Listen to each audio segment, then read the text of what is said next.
Assalamualaikum warahmatullahi wabarakatuh. Selamat pagi anak-anak semuanya.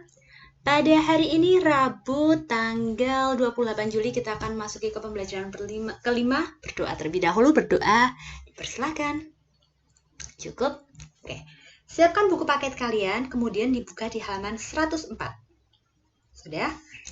Nah, di sini di halaman 104 ada seorang kakek atau seorang ayah ini sedang mencangkul di sawah. Ketika mencangkul, itu jelas ya, dia bisa bergerak, dia bisa beraktivitas karena adanya otot, tepat sekali. Karena otot merupakan alat gerak yang aktif atau pasif? Ya, aktif. Yang pasif itu adalah tulang.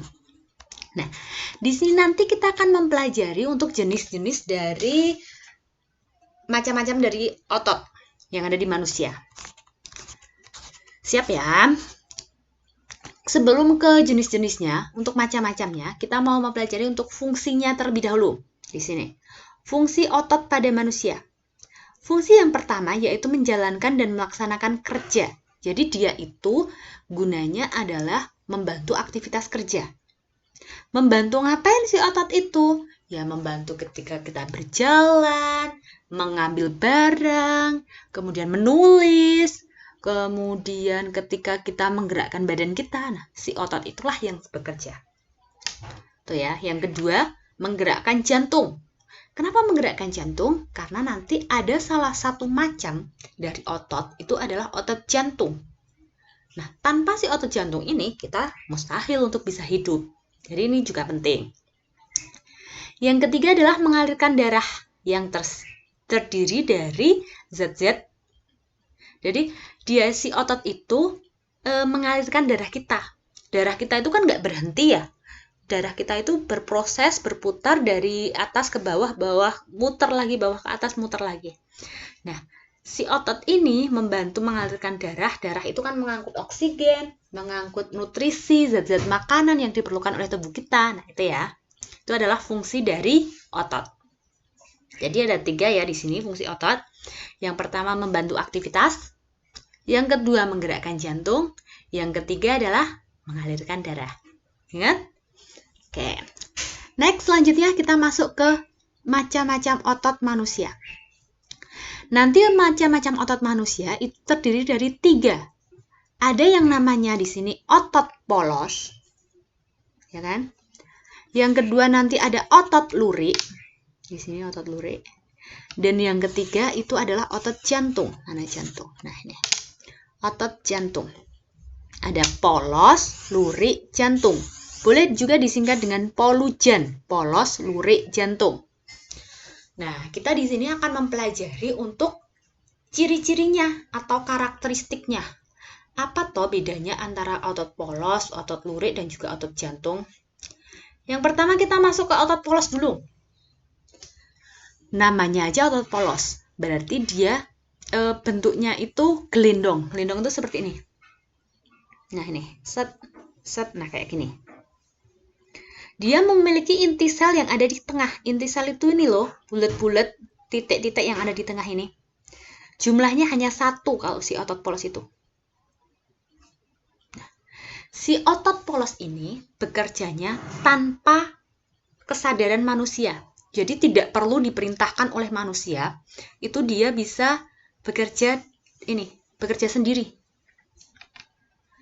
Contohnya di mana dia? Contohnya ada di pencernaan. Nah, ini gambar pencernaan ini. Ya kan kalau misalnya kalian makan sesuatu gitu kan nggak usah diperintahkan, makanan.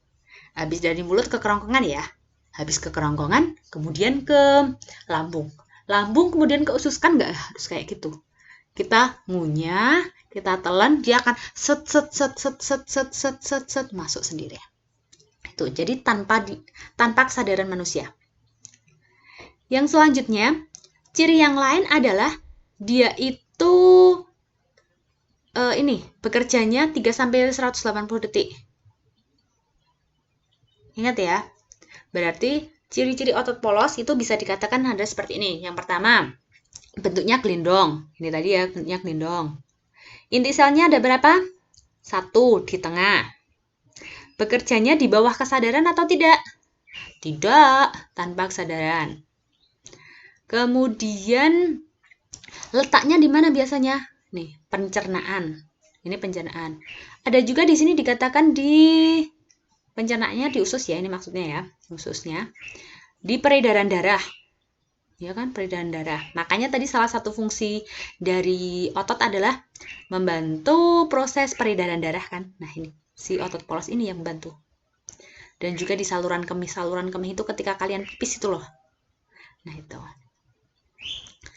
Nah, selanjutnya kita masuk ke otot yang kedua yaitu otot lurik. Namanya aja otot lurik, berarti bentuknya bagaimana? Iya, lurik. Lurik itu apa sih? Gelap terang. Nah, kayak gitu. Coba kita lihat bentuknya. Nih, gelap terang. Gelap terang itu jangan bayangkan kayak seperti zebra cross itu, enggak terlalu kayak gitu juga. Tapi bentuknya ini, lurik itu ini loh, ada garis sekat-sekat gini loh. Nah, dilihat dari bentuknya ini aja, terlihat kan, inti selnya satu atau tidak ini? Enggak, inti selnya itu banyak. Inti selnya itu banyak. Bentuknya apakah dia gelindong? Gelindong itu seperti ini tadi. Apakah bentuknya seperti ini? Gelindong? Enggak, bentuknya enggak gelindong kan, ini kan ini gelindong-gelindong. Kalau ini bentuknya panjang. Bentuknya panjang, intinya banyak. Kemudian inti selnya biasanya ada di tepi. Nah, di pinggir-pinggir biasanya. Biasanya ya. Selnya ada di tepi. Kemudian dia kalau si otot lurik ini bekerja ini dengan perintah otak. Karena dia bekerjanya dengan perintah otak, dia cepat lelah. Cepat lelah. Contohnya di mana? Yang melekat di rangka. Nah, kalau ini di sini itu adalah di tulang tangan kita kan ini. Tulang lengan atas. Nah, di sini nanti ada namanya bicep dan tricep. Ototnya namanya otot bicep dan juga tricep. Nah, karena dia dipengaruhi dengan kesadaran, berarti dia cepat lelah. Kayak kalau misalnya kalian nggak terbiasa untuk angkat beban, terus habis itu tiba-tiba kalian kerja bakti, junjungi meja, junjungi kursi, nah itu lelah kan di sini. Nah itu, si otot lurik itu yang lelah. Paham ya? Next, selanjutnya kita ke otot jantung. Namanya aja otot jantung, berarti letaknya di mana? Tepat ada di jantung. Ini bentuk jantung kita itu kayak gini. Nah, si otot jantung ini merupakan kombinasi antara otot lurik dan juga otot polos. Bentuknya seperti apa? Nah, seperti ini. Kok dikatakan kombinasi antara lurik dan polos? Kenapa? Karena di sini bentuknya itu kayak perpaduan bentuknya itu memanjang. Bukan gelindong ya, bentuknya memanjang. Tapi inti selnya kayak si otot siapa? Lurik atau polos? Kayak kalau ini kan satu-satu doang kan? Satu-satu itu berarti kayak polos. Nah, ini satu inti sel. Kemudian bentuknya ini seperti otot lurik. Ada sisi gelap terangnya. Bentuknya silinder itu gini memanjang. Nah, tapi kalau si lurik kan silinder doang, bentuknya memanjang doang. Tapi kalau si jantung ini dia ada cabangnya, nih. Ada cabang-cabang. Nah, namanya aja otot jantung, berarti dia di bawah kesadaran atau tidak? Tentu tidak. Kalau kita memerintahkan si jantung kita, kan jantung itu untuk memompa darah. Kalau harus pakai kesadaran harus berarti kita setiap detik harus memerintahkan, kayak mompa darah jantung, kayak mompa darah, kan enggak juga. Jadi tanpa kesadaran manusia. Nah, apa yang terjadi jika si otot jantung ini berhenti untuk bergerak? Bergeraknya berhenti si otot jantung. Ya, akan terjadi kematian tadi. Karena kan indikator kita hidup itu si jantung itu berdetak kan. Coba dirasakan detak jantung kita. Nah, itu adalah ciri-ciri dari otot jantung. Nah, ada 3 ya, berarti ada polos, lurik, jantung. Oke, ingat ya. Nanti di play lagi kalau misalnya, atau dibaca lagi di bukunya. Selanjutnya, nah di sini nanti ada bagian-bagiannya. Yang mana yang polos lurik jantung nih. Kalau yang di sini ini adalah lurik. Polos itu nanti yang di sini ada organ pencernaan yang ada usus-ususnya gitu. Kemudian di sini ada yang kayak darah-darah gitu juga masuknya ada di lurik kan. Kok lurik di polos. Kalau lurik itu yang menempel pada rangka. Kok malah naikkan sih. Nah, selanjutnya anak-anak nanti silahkan baca yang otot manusia. Ada di halaman otot manusia 108. Dibaca sebagai pengetahuan ya. Ini bagus ini bacaannya. Harus dibaca. Next, selanjutnya ide pokoknya tidak perlu ditulis. Tapi harus dibaca, wajib. Kemudian di sini kita akan pelajari tentang cover. Cover atau cover. Cover atau cover itu nama lainnya adalah sampul.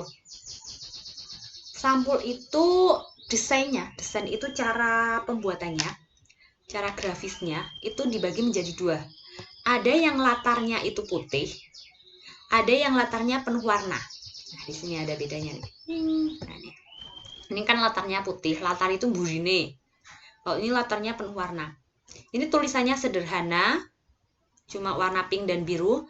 Kalau ini di sini warnanya lebih bervariatif. Ada yang gede, ada yang kecil, kemudian warnanya kuning putih. Nah, itu.